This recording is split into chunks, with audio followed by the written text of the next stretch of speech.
This is a real estate PSA about low quality investors and wholesalers and the red flags in their offers, what to look out for, how to avoid them, how to screen these types of buyers so you don't get stuck in an escrow with them, waste everyone's time, and then have the escrow fall apart. Now, this is on the top of my mind because I recently was a co-listing agent on a probate property, and it's a fixer-upper. It has investment upside potential. So naturally, we were inundated with investor offers. Now, what surprises me is how low quality most investor offers are. So you have investors, and many are credible, but many are not credible. And then you have wholesalers, which are largely uncredible. That's just my general opinion on them. So let me expand on the wholesaler part of this. So wholesalers in general, if you're not familiar, make offers on properties as an investor. So they write an offer that they're purchasing a property. They make an offer in their name, but they don't have the intention of actually closing escrow in their name, which I think already is an ethical question.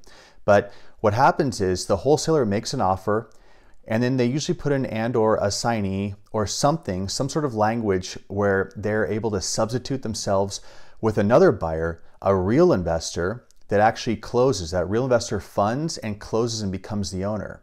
So the wholesaler is a middleman that simply ties up a property with an offer and then assigns their position as a buyer to another investor that closes on it and then continues on with the property. And the wholesaler does this in hopes of making an assignment fee or some sort of middleman fee. Now, the big problem with wholesalers is I've just seen the wake of devastation left behind. And while there may be a handful of credible ones, in general, it's very destructive because they make offers with no intention of closing escrow. Many don't even have their own money. So in my opinion, to be a real investor, you actually have to have the money to close on the deal. If you think it's a good deal, then buy it, use your own money. And if you don't have the money, why is that? Why are you making offers on properties if you don't have the cash? And if you don't have the cash and you're playing that game, what does that mean?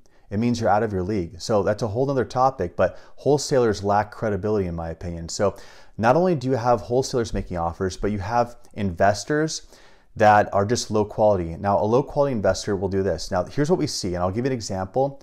I've seen all variations of this, and the big problem is typically these investors will come in, and because the marketplace has been so competitive for buyers that you get offers over asking, or it becomes a bidding war. I mean, this has been the way it's been for basically the last 11 years. I mean, it's been a crazy market rally, and right now, when I'm recording this, February of 2024.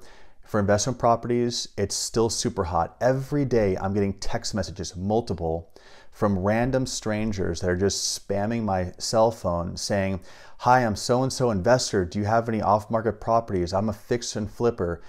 And they ask for me to represent them if they decide, if I bring a property to them.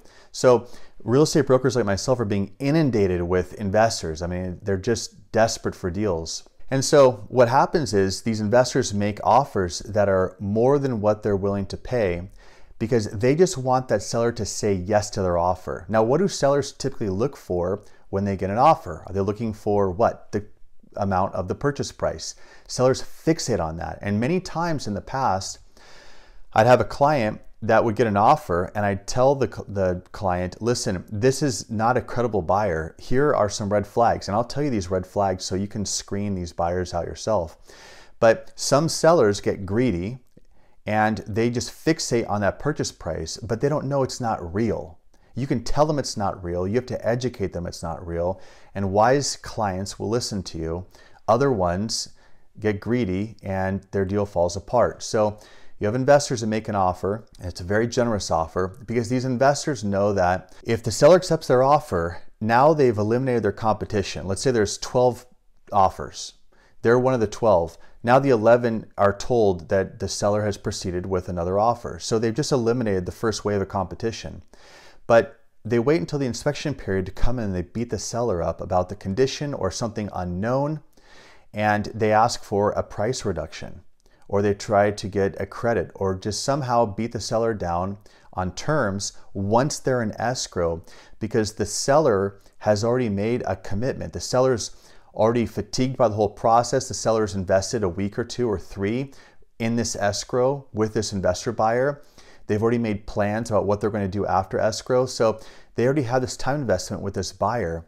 And these buyer investors, the low credibility ones, they'll come in and they'll take advantage of that. They'll exploit that and they'll beat the seller up to get a discount. I'll tell you what you can do to eliminate this with your offers. So you have to be very careful with the purchase price. And the way to do that, in my opinion, is to look at how credible the investor is that's making the offer. Have a conversation with them. Has the investor actually gone and toured the property physically? That person. No blind offers. You cannot accept blind offers if you're a listing agent or a seller. That means, that's just industry jargon for you cannot accept an offer from someone that has not toured the property. Now, here's the other red flag. If the buyer is the name of the investor and or assignee, or subject to substitution, or they might say the word novation somewhere. Novation's a newer jargon term that's used for basically substituting or replacing the original buyer with a new party. So as a listing agent or seller, you do not want to accept an offer that has some sort of provision that allows the buyer to assign or do a novation or substitute or in any way reapply their position as a buyer to another entity or another buyer. You need to eliminate that. And you can even counter it out as an agent. And you can put something in terms of verbiage that says that original buyer must be same buyer, close of escrow, something to that effect. Now, getting rid of this assignment and novation nonsense is going to eliminate wholesalers because, again, why do you want to work with a wholesaler? Unless this is an off-market property, that's the world where wholesalers belong. Calling people that don't even plan on selling their home and asking them if they want to sell. But if you are an agent, if you're selling your home in an open marketplace, on the MLS and your home's being syndicated to all the consumer sites and you want maximum exposure with marketing, why would you deal with someone that doesn't even have the cash to purchase your home? Which brings me to another way to screen these offers. Look at the proof of funds. Here's a big one. I can't believe how many times someone submits an offer and the proof of funds doesn't match the name of the buyer. That to me is absurd. The whole point of the proof of funds is showing that the buyer has the money to make the purchase. Why would you put someone else's proof of funds there? And agents often that want to make a deal work, they're usually more lenient about, oh, there's a story you see this buyer, that's their company or they're a member of this other LLC. Okay, well then why isn't the LLC the buyer? That's all that matters. That's the net effect. Nothing else matters. It's all irrelevant. Those must match.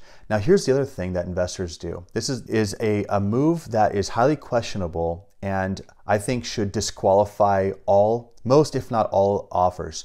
Investors, so you're either a cash investor or not. It's really that simple. It's that simple. But these low quality investors are trying to blur the lines. So what they do is they say it's an all cash offer, but then they write in that they're getting some sort of private hard money, so private lending or hard money. Well, which is it? Is it a cash offer or not? Do you have the money in your possession or do you not?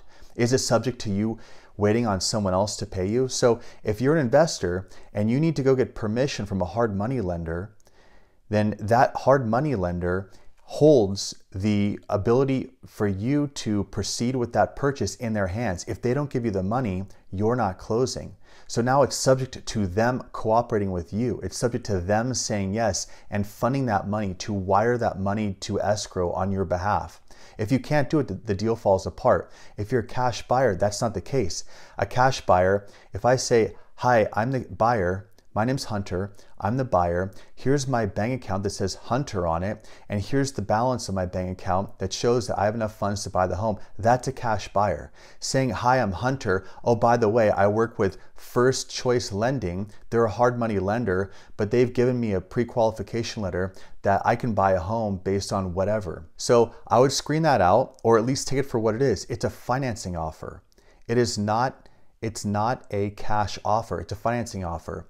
The only gray area in this is if it's a credit line in the name of the buyer and the buyer has a credit line that they can draw from without any sort of third-party authorization needed. If they have a credit line with their lender or their bank or whomever, and it requires no authorization. This is the same as when you have a HELOC on your house and you have a checkbook HELOC or something like that.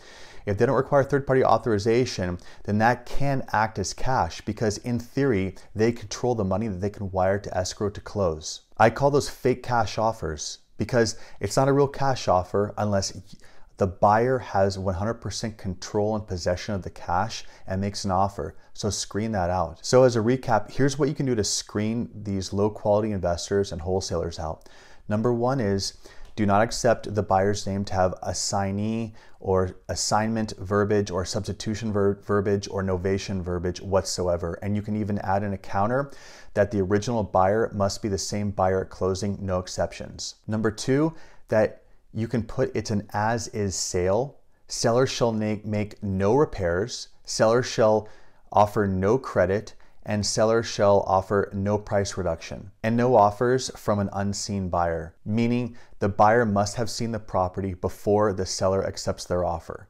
If you have those provisions in there that it's as is, no seller credit, no price reduction, that's it, no repairs, and that it must be seen by the investor, you're going to screen out many other low quality investors as well. And lastly, proof of funds. Make sure the proof of funds is in the name of the buyer on the offer. If the buyer cannot show you proof of funds, there's no conversation. It's that simple. If the buyer needs third-party authorization from a lender because the money's in the possession of a third party, that's called a financing offer. It's not a cash offer. If a buyer puts it's a cash offer and then says that they're getting a hard money loan, that's a financing offer and that buyer's being dishonest. If the buyer has a credit line in which they have 100% control over and they can draw on that without any third-party authorization, that will suffice for a cash offer.